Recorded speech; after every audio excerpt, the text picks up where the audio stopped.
going in, we all gonna have our favorites and the way we think, but we never know until we see. Because like you say, if Canelo come out that thing hungry, it'll be a tough night. Terence Crawford is too good for it to not be competitive for as long as it lasts, right?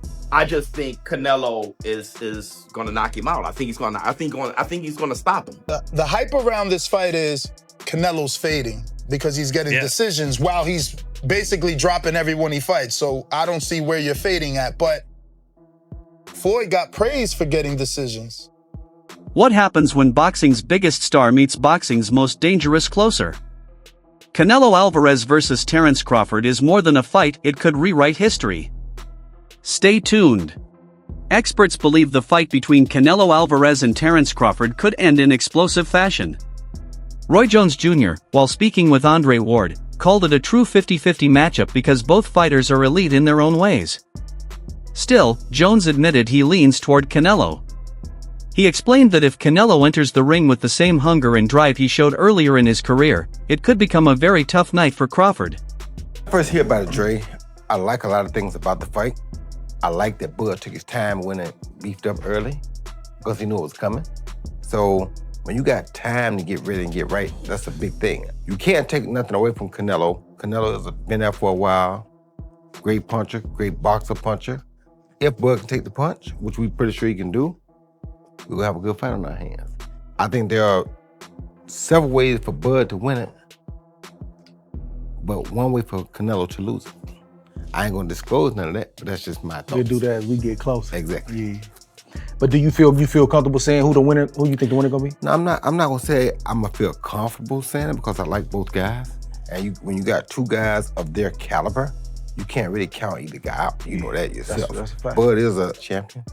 That says a lot. And on top of that, Bud is still hungry. You understand me?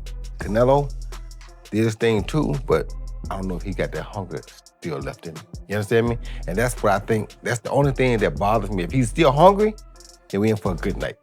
But if he's not hungry, it's gonna be rough. Yeah, I agree, man. I know it's gonna be a great fight, and it's not a lot of matchups in boxing that you can guarantee a great night. Like you can guarantee it's gonna be a great fight. Without a question. And I say that because just following both guys throughout the years, they both got the intangibles, the stuff you can't see unless you know what you're looking at. The stuff, it ain't an X and O thing, it's here, right? Like it's that stubbornness for greatness. Like Canelo, though he's had some mishaps, he's had some draws, he's had some losses, I feel like if you ask Canelo what happened there, he's got a perfectly good reason why that happened. Exactly, that's everybody in boxing. Right. Showbiz, the popular boxing analyst, shared his opinion by highlighting that age and proven dominance give Canelo the advantage. While Terence Crawford is a brilliant fighter with rare skills, he is 3 years older than Canelo, and at the highest level, even small age differences matter. Canelo has already proven himself as one of the greatest undisputed champions in boxing history, and his achievements explain why so many analysts pick him. According to Showbiz, the safest choice is Canelo because his experience, power, and championship record always set him apart from challengers. That people have for Terence Bud Crawford. But for me, a 38, you guys know my takes, but a 38-year-old welterweight versus Saul Canelo Alvarez, undisputed super middleweight, who is 3 years younger than him. Listen, Terence Bud Crawford is too good for it to not be competitive for as long as it lasts, right? I just think Canelo is gonna knock him out. I think he's gonna stop him. I mean, probably not knock him out cold, but I think he's going to stop him. All right. Now, but what I can say is I saw Terence Crawford, his last workout shit, and for all of you guys who said that this photo was photoshopped and said that this wasn't real and all that shit, look at Terence Crawford's physique. Look, certain stuff you can't fake. Yeah, you can probably up the sharpness here, have certain lighting here, but it doesn't give you more muscles. If you're in shape, you're in shape. It doesn't add muscles that aren't there, like real Photoshop type of thing. Yeah, the lighting was good. He just got a pump out, right, a workout on, pause. But still, this is how he looks right here. Just like you see him in natural light, you see him in black and white. The guy is in dog shape. All right. Another thing I liked about this episode is you guys got to go to Terence Crawford's channel to see his episodes of, you know, him being prepared. I think this is the last one because right now it's fight week. It is fight week, everybody. No turning back now. All right. What, you got media workout tomorrow? You got the press conference. I think, when was that? On the Porter Way podcast, several analysts compared today's Canelo Alvarez to the stage Floyd Mayweather reached in his Money Mayweather era. They argued that Canelo is no longer just fighting for belts, his presence alone dominates the sport. Some critics say Canelo is declining, but the panel disagreed, asking how that could be true when he continues beating every opponent, no matter their style or background.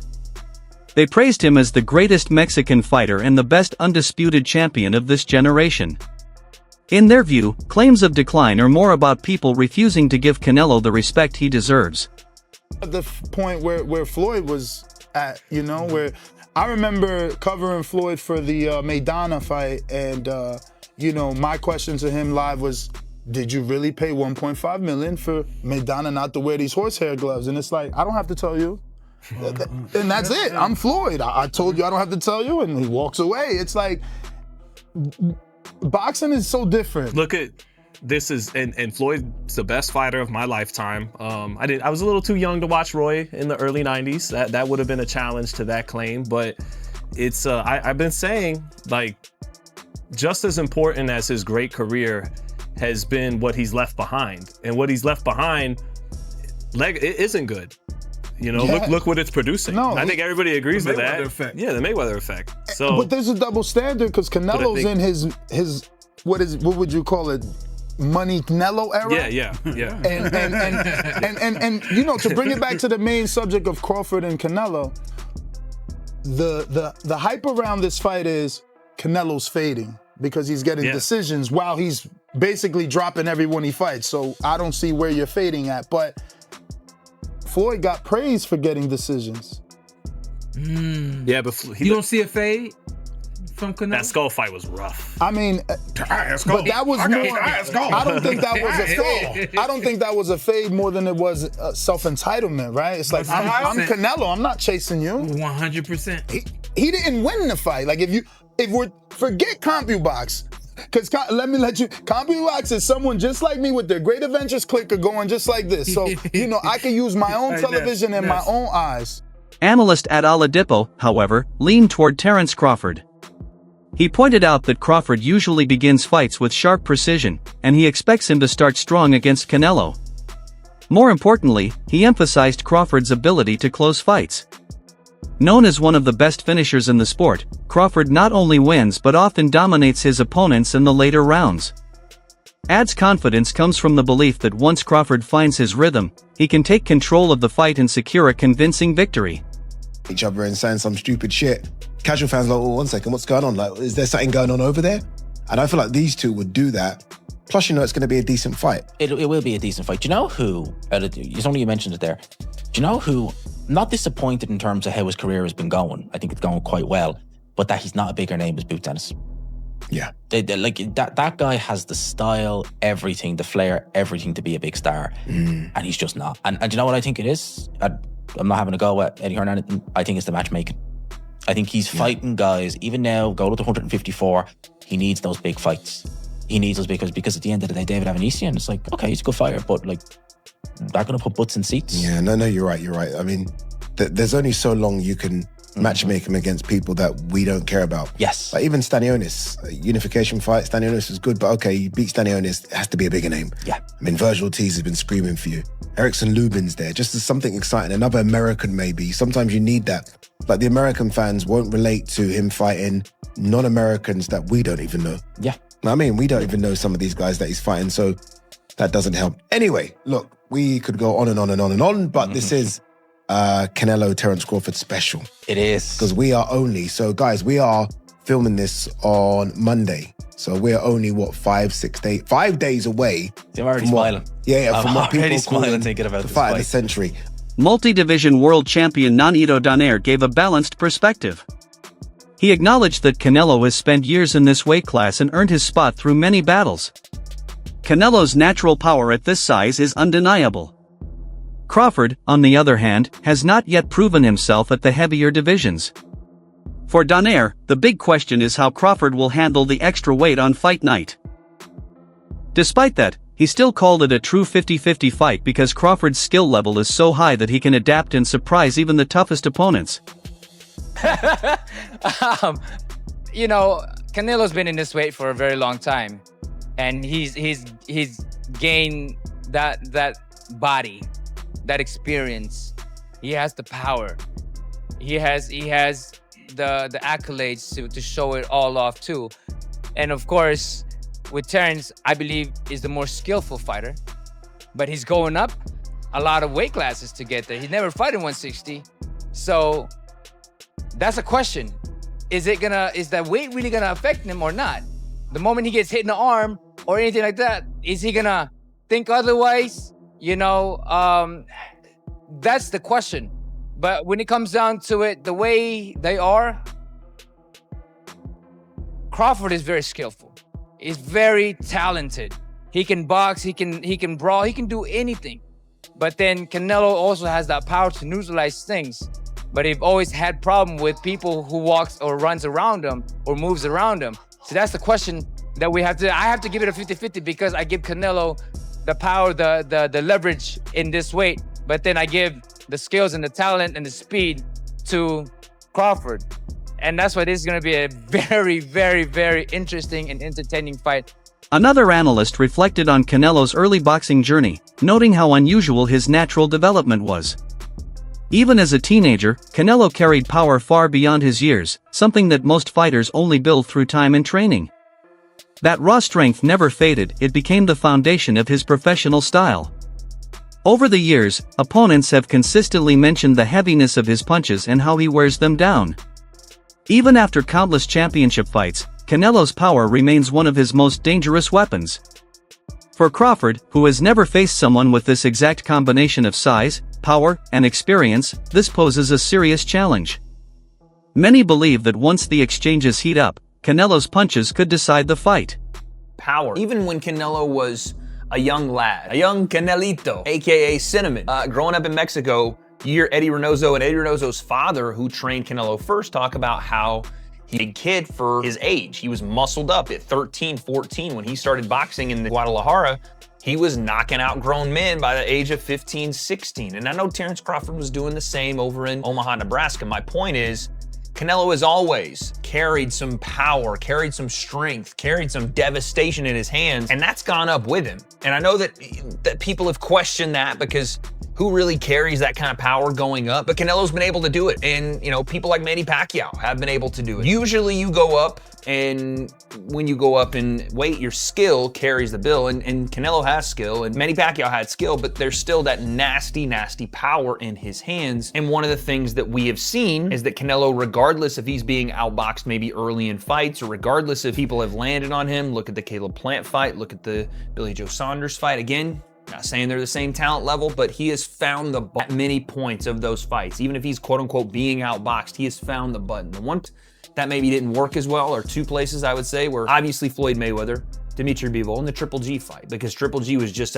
made out of iron just like Canelo is, right? But usually that power carries him through. So one of his strengths is when he downloads, when he does dissect, when he does find the opening, he's able to capitalize in a big way. And all that boxing you did rounds 1 to 6, it may have you up on the scorecards, but it leaves you vulnerable from round 7 to 12 because Canelo's arms, and he's hitting shoulders, and he's hitting ribs, and those arms are getting... A group of analysts also stressed that this fight is bigger than titles or records.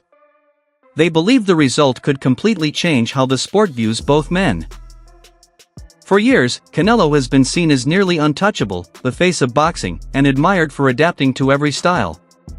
But if Crawford wins, that image of invincibility would be shattered, forcing people to re-evaluate Canelo's entire career. On the other hand, a Crawford victory would put him in the history books as the man who achieved what many thought was impossible. They believe Crawford has the skills to disrupt Canelo's rhythm and destroy his aura of superiority. For them, this fight is not just another event, it's a turning point. The outcome will reshape both legacies and rewrite modern boxing history. And Usyk changed the way everyone sees Tyson Fury. Yes. In the same way, potentially, Terence Crawford could change the way we look at Canelo for the rest of his life. So, Joy, what do you make of that? I think you're right there. I think it's kind of been proven, hasn't it? You look at Turki Al-Sheikh and the Riyadh Season's efforts to get Gervonta Tank Davis on board at the start, to get him in some big fights, to get him in fights that the fans want to see, and he's not an all-out favourite in, and he's gone the route now of fighting Jake Paul. So you can see the fighters that are willing to put it all on the line and the fighters that potentially might not be. Now, one thing with Canelo that people would say is although he's been fighting the best at a very high level, he has been picking his fights. I'm not saying he's been picking fights that he's an all-out favourite in. Obviously, he picked to fight Bivol. He picked to fight Kovalev. There's so many of them, but he has been picking his fights. So he's now entering this sort of realm, which obviously with the William Skull fight, he already has, but kind of feel like it was a bit of a gimme. He's now entering this realm in Riyadh Season where even if he's to go and progress and win this fight, there's only going to be tough fights from now to the end of his career. And it's been a long career. He's been pro since he was 15 years old. So I think that when you look at the fight, I do feel like Terence Crawford is a little bit fresher. Question on the big fight experience here. It's just another stadium fight for Canelo, right? He does this a lot. This is Crawford's biggest fight of his whole career, his first stadium fight. And it's definitely going to be a home crowd advantage for Canelo. That's not even up for debate, in my opinion. How will Crawford handle that mental pressure when he's been out of the ring, as usual, for a year, and Canelo was in the ring a lot more recently?